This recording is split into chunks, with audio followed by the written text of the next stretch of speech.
수질 분석 37번째, 수중 질소가 어떤 환경학적 의미를 가지고 있는지에 대해서 공부합니다. 먼저 질소의 환경학적인 의의, 어떤 중요성이 있는가에 대해서 간단히 설명하겠습니다.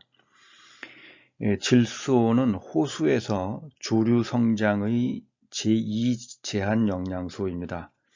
영어로는 secondary limiting nutrient라 그래요. 이 담수에서 조류 성장을 결정짓는 제1 제한 영양소는 인이죠. 제1 영양소는 인이고, 두 번째로 결핍이 되는 원소가 질소입니다. 그래서 secondary limiting nutrient라고 부르는 거죠. 가장 결핍된 것은 인이고, 그 다음 두 번째로 부족한 게 질소다. 질소는 생물의 필수적인 원소입니다. 질소는 단백질을 구성하는 원소가 되죠. 질소는 아민기 형태로 단백질에 계속 결합이 되어 있는데, 상당히 많은 양이 들어가 있습니다. 그래서 생물 생존의 필수 원소인데 간혹 좀 부족한 경우도 있기 때문에 조류 성장, 플랑크톤이 성장하는데 두 번째로 결핍이 된다.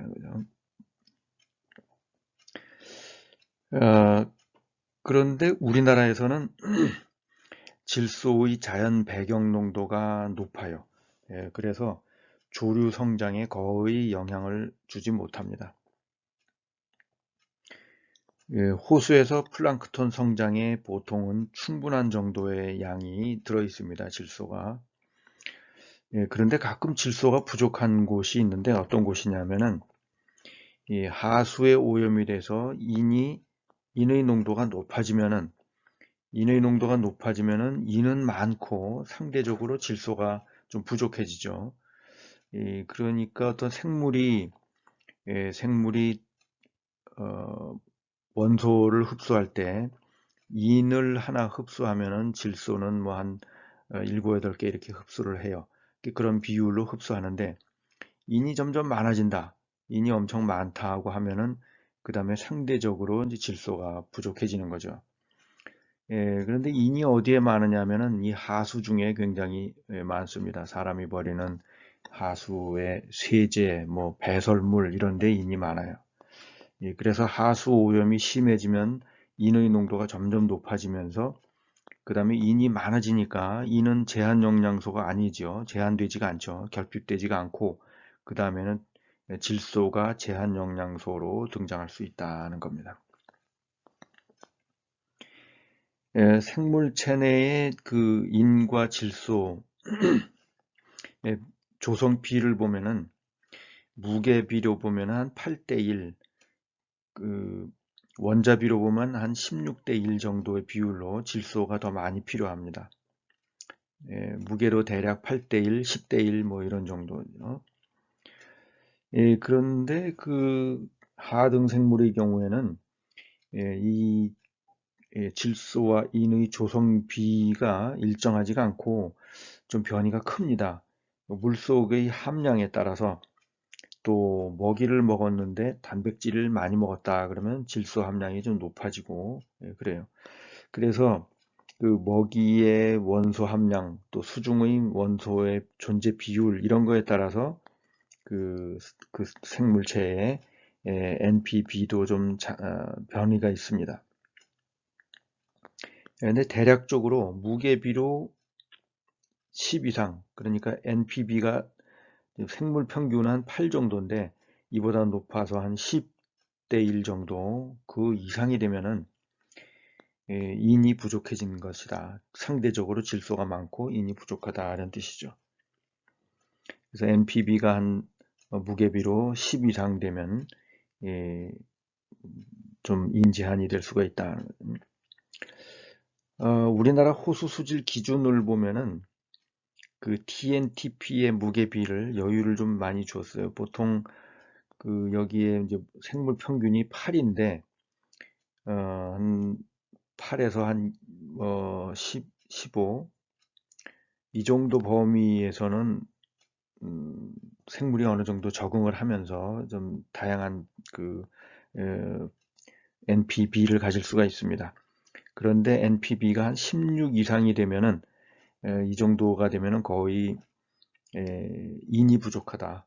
그러니까 질소의 무게비가 평균 무게비가 8대 1인데 그거의 2배인 16대 1 정도, 상대적으로 질소가 2배 정도로 많은 거죠. 그렇게 되면은 인이 부족하다, 인이 제한 영양소다. 그래서 수질 기준에 인을 적용하도록 되어 있습니다. 인을 적용. 그 다음에 TNTPB가 7 이하가 되면은, 이 정도 되면은 질소를 적용한다. 이 7과 그러니까 16 사이에는 NPB가 7에서 16 사이에는 그 NP가 어느 정도 공통으로 제한하는 그런 영역이라고 볼 수가 있는 거죠. 이렇게 해서 호수에서 질소가 제2 제한 영양소가 되는데, 이 질소가 제한하는 비율을 보면은 결핍된 비율을 보면은 전 세계적으로 한 10% 정도 돼요. 전 세계 호수에서 한 10% 정도 되는데, 우리나라에서는 뭐 거의 이런 사례가 없습니다. 내가 지금까지 조사한 바로는 없어요. 그래서 거의 그 조류 성장의 제한 영양소로서의 중요성은 우리나라에서는 없다. 이렇게 볼 수가 있습니다. 해양에서는 이게 제한 영양소입니다. 1차 프라이머리 제한 영양소예요. 그래서 이 질소가 많아지면은 유트로피케이션이 일어납니다. 연안 지역에서 부용량화가 일어난다. 이 해양에서 제한 영양소이기 때문에 질소가 많이 들어가면은 육지에서 들어가는 질소의 영향을 받는 그 연안, 또 에스튜어리 이런 곳에서 부용량화를 유발합니다. 외양에서는 그래도 뭐 육지의 영향이 굉장히 작기 때문에 이렇게 부용량화가 문제가 되는 경우는 뭐 거의 없습니다. 그런데 이 연안 쪽에서는 종종 이렇게 부용량화가 발생해요. 그 바다에서 부용량화가 일어나면 어떤 현상이 생기느냐면 적조가 발생합니다. 레드 타이드라고 부르는 적조가 잘 발생하는데, 이 적조 생물은 질소가 많은 데서 잘 자라는 거죠. 좋은 조건이 되는 거예요. 그런데 그 바다에서 질소가 언제 많아지느냐면 홍수 시에 육지에서 강물이 많이 흘러 들어가죠. 많은 양의 물이 흘러 들어가는데 그때 질소를 다량 함유하고 있습니다. 이 질소는 대부분이 그 비료가 가장 양이 기여도가 크죠. 육상에서 비료를 준 것이 다량으로 들어가서, 그러면은 그 다음에 한 2, 3주, 한 달 후에 적조가 발생하는 거죠. 부용량화가 발생하는 거예요. 플랑크톤이 증가해가지고. 그래서 우리나라의 그 적조가 많이 발생하는 것은 언제냐면 여름에 장마진 후에, 장마 때 많은 양의 물이 들어간 후에 이 연안에서 적조가 많이 발생합니다. 그러니까 8월, 9월 이때 많이 발생하는 거죠. 생태계의 그 제한 영양소를 보면은 이 제한 영양소가 생태계에 따라서 달라집니다. 육상에서는 질소가 제한 영양소입니다. 테레스트리얼 에코시스템에서는 질소가 제한되어 있기 때문에 질소가 부족해요. 그 질소가 부족한 이유는 식물이 필요로 하는데 질소가 토양에 머물러 있질 않습니다. 질소는 침전이 안 되고 물에 잘 녹는 물질이기 때문에 비가 오면은 그대로 씻겨 나갑니다. 그래서 빗물 중에 있는 질소도 토양에 축적되지 않고 바로 씻겨 나가고 그래서 육상에서는 적은 양이 되는 거예요. 그래서 육상에서 어떤 농사를 짓거나 할 때는 그 질소 비료를 주죠. 질소를 비료 형태로 많이 주기 때문에 육지에서 나오는 물에 바닷물에 비해서 질소가 많아지는 겁니다. 그런데 담수에 프레시워터로 들어가면은 인이 제한 영양소가 됩니다. 인이 제한 영양소가 되는 가장 큰 이유는 인이 그 담수 중에 있는 칼슘하고 결합해 가지고 침전이 돼요. 침전이 되고 또 토양 중에 있는 칼슘에 가서 달라붙고, 토양에 많은 성분이 칼슘, 철 이런 것들이, 알루미늄 이런 게 있는데 거기 가서 달라붙어서 토양에 머물러 있는 거예요. 물에는 적고. 그래서 호수에서도 인이 들어가면 세디멘트 속에 굉장히 많습니다. 물 속에는 적고. 근데 바다로 가면 다시 그 질소가 결핍이 됩니다. 질소가 제한 영양소가 돼요. 이것은 그 질소와 인의 내부 순환, 리사이클 속도에 의해서 결정이 되는 특성입니다. 그래서 질소가 그 리사이클이 좀 느려서 제한이 되고, 그러니까 육상에서는 부족해서 우리가 질소를 많이 비료를 주는데, 이게 흘러 들어가서 바다로 들어가면은 이제 부영양화를 일으키게 되는 거죠. 그 다음에 질소가 그 sanitary indicator, sanitary라는 말은 번역을 우리는 이제 위생이라고 번역을 하는데, 이 환경 분야에서 이 sanitary, 위생이라는 뜻은 sanitary라는 말하고 위생하고는 의미가 조금 달라요. 영어로 sanitary라고 말할 때는 대부분 분뇨하고 관련이 되어 있는 겁니다. 배설물 오염 문제를 sanitary라고 불러요. 그러니까 sanitary indicator라는 말은 배설물에 의한 오염의 지표다. 배설물 오염 지표다, 이런 뜻이 되는 거죠. 그 하수가 들어가면은 거기에 질소가 뭐가 들어가 있느냐면 암모니아가 많이 들어 있습니다. 하수와 배설물에 포함이 되어 있어요. 자연수에는 암모니아가 굉장히 적습니다. 그래서 어떤 물에 암모니아가 많다 하면은 그것은 하수 오염의 지표라고 보면 되는 거죠. 그 다음에 암모니아가 이렇게 그 하수에서 많이 들어가면은 수중 생태계에서 어떤 문제가 있느냐면 물고기, 동물의 독성을 나타냅니다.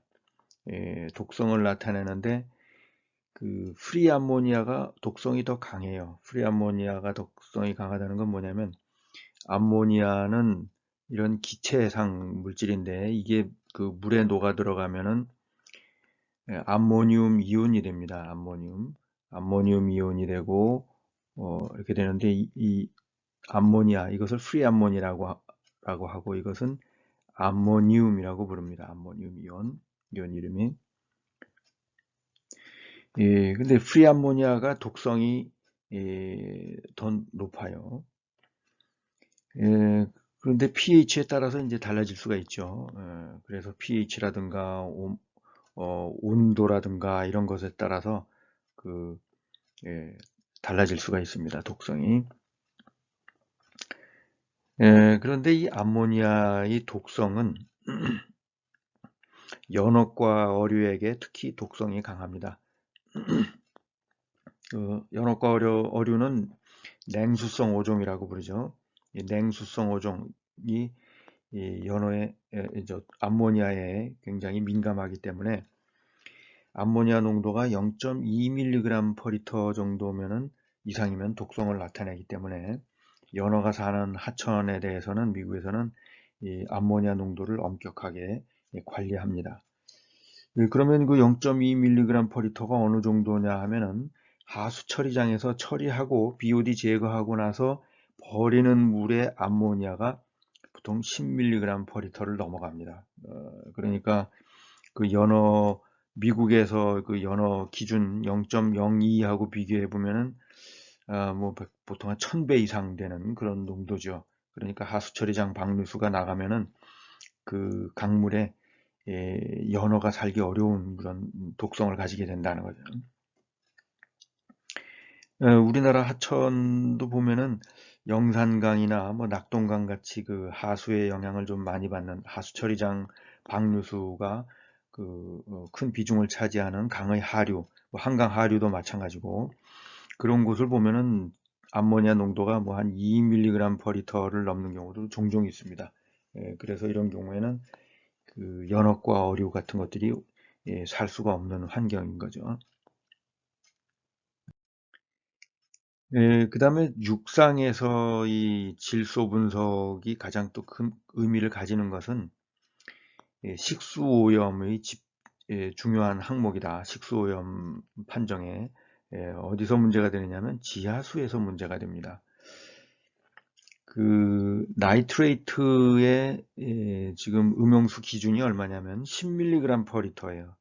10mg per 리터인데 그럼 이 정도가 어느 정도 수준이냐 하면은 북한강, 한강 뭐 이런데 질소 농도를 보면은 한 1 내지 2mg per 리터 정도 됩니다. 그러니까 이 수질 기준을 초과할 일이 없죠. 그런데 지하수에서는 종종 나타납니다. 지금 도시 근처에 있는 지하수들 조사한 결과를 보면은 거의 절반 정도가 그 음용수 불가 판정을 받아요. 불합격 판정을 받는데 그 불합격 판정의 가장 큰 이유가 이 나이트레이트입니다. 질산이온입니다. 나이트레이트가 왜 이 수질오염 기준에 들어갔느냐 하면은 어린아이의 몸에서 이 블루베이비라는 증세를 나타내요. 블루베이비, 푸른 아기라는 뜻인데 한자말로 청색증이라고 부릅니다. 영어로 메트헤모글로비네미아라고 하는데 그 헤모글로빈의 산소 공급을 방해를 해가지고 몸에 산소가 부족해져서 몸이 푸르스름해진다 이런 뜻입니다. 그 음용수의 기준인 이 나이트레이트 이게 그럼 지하수에 왜 많으냐 하면은 지하수에 보면은 하수관 같은 것들이 이렇게 지나가죠. 하수관이 들어가고 또 비료도 많이 뿌리죠. 그 하수관이 터져가지고 하수가 유출되는 경우들이 굉장히 많습니다. 뭐 상수도도 누출이 많이 되지만 하수도 누출은 뭐 더 많아요. 그래서 들어가고 또는 화장실 같은 거 옛날 재래식 화장실 같은 거 보면은 분뇨를 버리면은 뭐 가축 분뇨 같은 거 야적하거나 뭐 이러면 이제 이런 데서 또 스며 들어가죠. 그러면은 여기 그 질소들이 이렇게 들어가 가지고 서서히 지하로 내려갑니다. 그 빗물이 들어갈 때 같이 따라 들어가는 거죠. 빗물이 스며 들어갈 때 따라 들어가는데 그 속도는 물론 이제 느릿느릿 들어갑니다. 그러니까 뭐 보통 전형적인 게 1m per year, 1년에 한 1m 정도 이렇게 서서히 지하수로 스며 내려갑니다. 그런데 만일 우리가 그 사용하는 우물이 여기쯤 있다 하면은 어, 지하수면하고 이제 같은 거죠. 여기 지하수면하고 같아지는데 여기에까지 도달하고 나면은 그 다음에 이 질소가 이 우물로 들어갑니다. 그래서 지하수를 퍼낼 때 이게 들어가는 거죠. 그래서 만일 현재까지 그 현재 그 질소가 한 이 정도가 있다. 그러면은 앞으로 몇 년 후면은 이 우물물까지 도달하겠다는 것을 우리가 알 수가 있어요. 그래서 이 나이트레이트를 뭐라고도 부르느냐면 시한폭탄이라고 나이트레이트 시한폭탄 타임밤이라는 표현도 영어로 씁니다. 왜 그러냐면 일정 시간이 지나면 터진다는 거죠. 예를 들어서 1년에 1m씩 내려가는데 이 거리가 뭐 한 3m 남았다. 그러면 3년 후에 이제 도달해서 그 지하수를 오염시키고 먹을 수 없게 된다. 뭐 이런 예측이 가능하죠. 그래서 그 나이트레이트 시한폭탄이다. 이런 별명도 있습니다. 이렇게 해서 우리나라도 지하수 수질 검사를 해보면은 도시 근처 또 농사를 많이 짓는 곳, 비료 많이 뿌려주는 곳 이런 곳에 얕은 곳의 지하수는 이 나이트레이트가 기준 초과하는 비율이 굉장히 높아요.